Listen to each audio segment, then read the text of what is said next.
Welcome to Soup Top Recipes. Today we're making Chinese red braised pork belly in a rice cooker. This is going to be the easiest pork belly dish that you will ever make. All the prepping only takes 5 minutes, which is literally effortless and foolproof, and you will end up with tender, flavorful pork coated with a rich, glossy sauce. You're gonna love it. You'll need 1.5 pounds of skin on pork belly. The skin is full of gelatin, which helps the sauce turn rich, thick, and glossy. Slice it into long strips, then cut into bite-sized pieces, about the size of your thumb.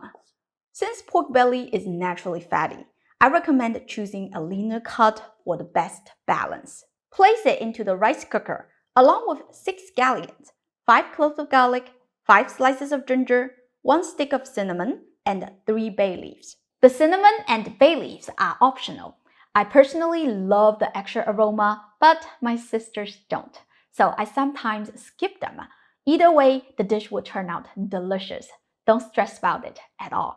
Season it with 1/4 cup of sugar, 3 tablespoons of Chinese cooking wine, 3 tablespoons of soy sauce, 2 teaspoons of dark soy sauce, and optionally, 1 tablespoon of Sichuan douban jiang. If you don't eat spicy food, just use 1 tablespoon of oyster sauce instead. Pour in 1 to 2 cups of water and mix well. We don't want a lot of water, just make sure the liquid level is slightly below the ingredients. Because rice cooker's heat is generally low, if you add too much water, it will take forever for the sauce to reduce.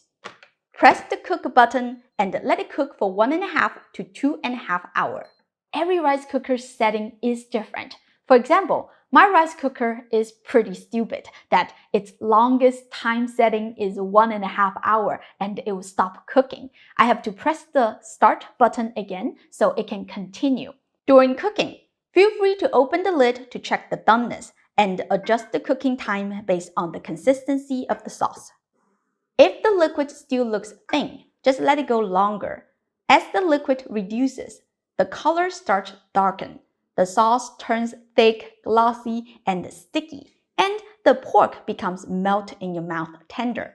How simple was that? Take out the soggy scallions, ginger slices, cinnamon stick, and bay leaves, and you're ready to enjoy. The flavor is absolutely irresistible, and it goes so good on top of white rice. It's so easy that you have no excuse not to make it. Of course, if you don't have a rice cooker, a regular pot, a slow cooker, or an instant pot will work just as good. I hope you give this a try soon. As always, the printable recipe link is in the description. Go check it out. Don't forget to like and subscribe to my channel for more easy and authentic Chinese food. Thank you for watching, and I'll see you next time. Bye!